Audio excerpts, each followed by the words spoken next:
Assalamualaikum warahmatullahi wabarakatuh. Yang terhormat Bapak Dr. Andes Haji Didit Fajar Putra di MSI selaku penguji, yang terhormat Ibu Ranti Sofiantini SSI MAP selaku coach, dan yang terhormat Ibu Siti Baroroh Marpuah SAG selaku mentor.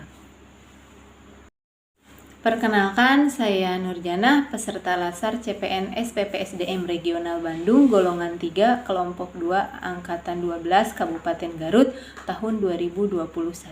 Saya bekerja di SMPN 1 Pamengpeuk sebagai guru mata pelajaran PJOK di kelas 7.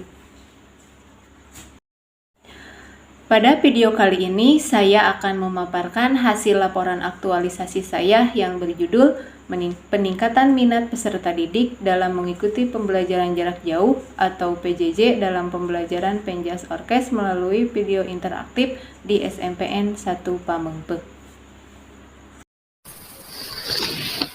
Judul ini dilatar belakangi oleh rendahnya minat peserta didik dalam mengikuti pembelajaran jarak jauh atau PJJ dalam pembelajaran penjas orkes.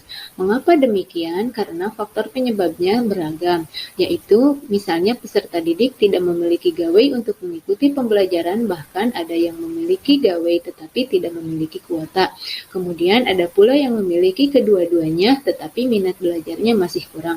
Oleh karena itu, saya mengangkat gagasan kreatif yaitu peningkatan minat peserta didik dalam mengikuti pembelajaran jarak jauh atau PJJ dalam pembelajaran penjas orkes melalui video interaktif di SMPN 1 Pamengpeuk. Harapannya, peserta didik dapat mengikuti pembelajaran dengan baik. Tujuan dari aktualisasi ini ada 4, salah satunya yaitu meningkatkan minat belajar peserta didik dalam mengikuti pembelajaran penjas orkes.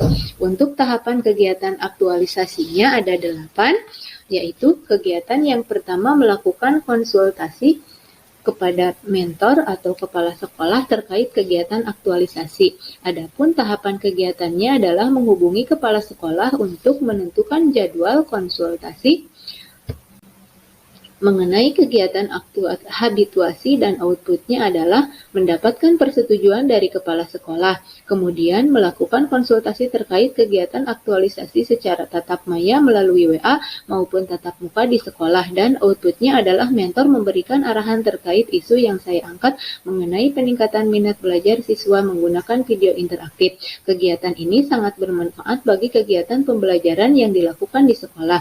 Setelah itu meminta persetujuan pada mentor terkait kegiatan habituasi yang akan dilaksanakan selama 30 hari efektif. Outputnya, mentor menyetujui kegiatan tersebut yang bermanfaat untuk jangka panjang yang bisa diterapkan dalam pembelajaran di SMPN 1 Pamengpeuk. Kemudian, selanjutnya melakukan koordinasi dan kerjasama dengan rekan kerja dan guru senior.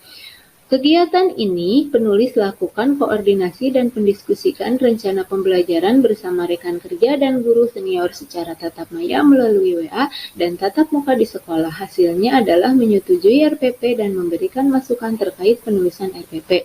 Dalam membuat RPP kondisi khusus di masa pandemi COVID-19 hanya ada 3 komponen, yaitu komponen kompetensi dasar, kegiatan pembelajaran, dan penilaian. Kemudian selanjutnya adalah membuat rencana pembelajaran. Tahapan yang pertama adalah menelaah kalender pendidikan dan menganalisis minggu efektif. Hasilnya yaitu tersusunnya hari efektif selama 1 semester dalam bentuk draft, tersusunnya jadwal kegiatan pembelajaran, kemudian menyusun program tahunan. Hasilnya adalah tersusunnya program pembelajaran dari tiap KD selama 1 tahun dalam bentuk draft. Selanjutnya yaitu menyusun program semester. Hasilnya tersusunnya jadwal mengajar dari setiap KD. Kemudian melakukan telaah silabus. Hasilnya silabus sudah sesuai dengan acuan kurikulum Balitbang. Yang terakhir yaitu membuat RPP. Untuk 1 kali pertemuan, hasilnya tersusunnya RPP dalam bentuk file yang sudah ditandatangani oleh kepala sekolah. Selanjutnya, membuat lembar penilaian dan soal kuesioner pada analisis diagnosis. Tahapannya adalah membuat instrumen kuesioner asesmen diagnosis yang dilakukan sebelum dilaksanakan kegiatan pembelajaran. Hasilnya tersusunnya 20 pertanyaan. Kemudian menunjukkan instrumen soal kuesioner asesmen diagnosis kepada mentor. Hasilnya mentor menyetujui kegiatan tersebut. Selanjutnya adalah memasukkan instrumen soal kuesioner asesmen diagnosis ke portal Google Form. Hasilnya berupa link yang siap dibagikan pada peserta didik baik melalui WA Group maupun Google Classroom. Kemudian, melakukan pendataan dan koordinasi dengan orang tua, serta menyiapkan materi ajar dengan menggunakan media, misalnya YouTube. Tahapan yang pertama adalah penulis melakukan pendataan kepada siswa terkait kepemilikan aplikasi belajar melalui WhatsApp. Hasilnya terdatanya siswa yang memiliki WA Group dan Google Classroom. Kemudian membagikan instrumen soal kuesioner asesmen diagnosis kepada peserta didik baik melalui WA maupun melalui Google Classroom. Hasilnya tersampaikannya analisis diagnosis pada peserta didik yang diisi melalui link Google Form. Lalu melakukan koordinasi dengan orang tua melalui Google Meet terkait video pembelajaran yang akan diberikan kepada peserta didik. Hasilnya, orang tua sangat mengapresiasi kegiatan tersebut supaya kegiatan pembelajaran tidak membosankan. Kemudian melakukan perkenalan bersama peserta didik dalam melakukan pembelajaran dilaksanakan di lapangan olahraga sekolah dengan mempersiapkan alatnya yaitu sebuah tripod, handphone, dan bola voli. Kemudian penulis melakukan edit video menggunakan aplikasi KineMaster dan mengunggah video yang telah dibuat ke portal YouTube, kemudian memasukkan link YouTube ke dalam Google Classroom. Hasilnya video pembelajaran selesai dibuat dan siap dibagikan linknya kepada peserta didik. Kemudian, merekap hasil asesmen diagnosis dan melaksanakan kegiatan pembelajaran Penjas Orkes dengan menggunakan media YouTube.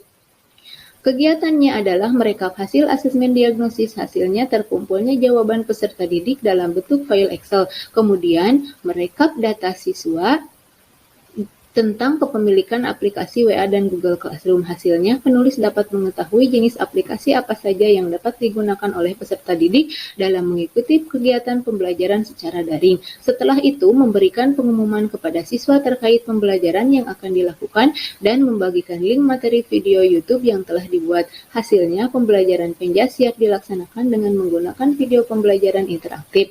Lalu melaksanakan kegiatan pembelajaran Penjas. Hasilnya, terkumpulnya daftar hadir peserta didik yang mengikuti pembelajaran, kemudian memberikan soal sebagai bentuk evaluasi belajar dengan media baru melalui link Google Form. Hasilnya dapat mengetahui seberapa besar minat siswa yang mengikuti pembelajaran dengan menggunakan media video interaktif dalam bentuk file Excel. Pembelajaran.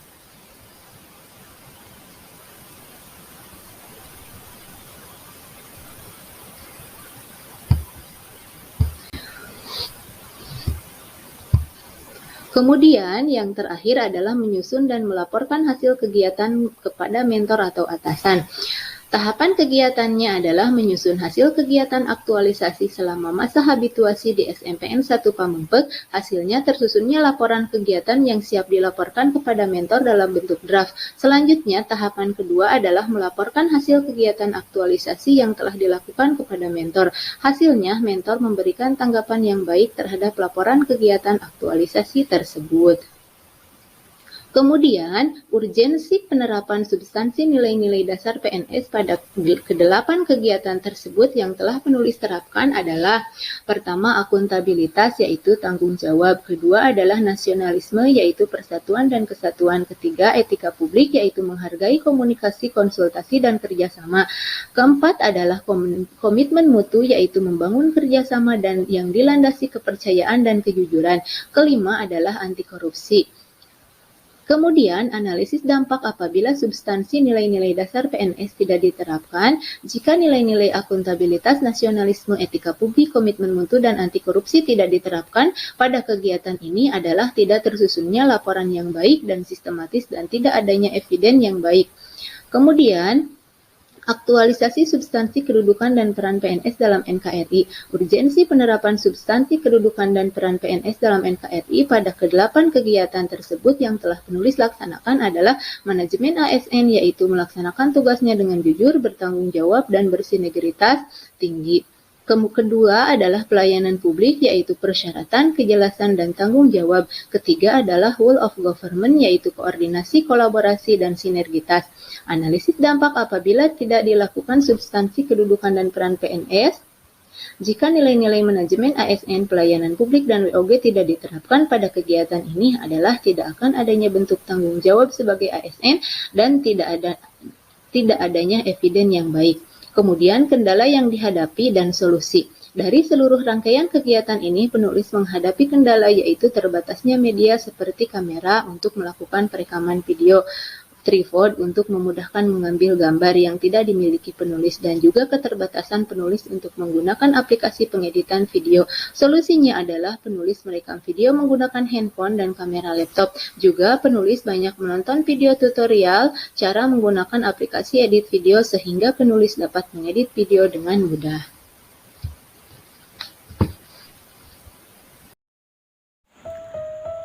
Sekian pemaparan dari saya. Wassalamualaikum warahmatullahi wabarakatuh. Jalan-jalan naik bis kota, ke Cikini naik Kol Mini. Ayo kita CPNS pasti bisa, berbakti mengabdi pada negeri. Burung camar, burung cendrawasih. Cukup sekian dan terima kasih.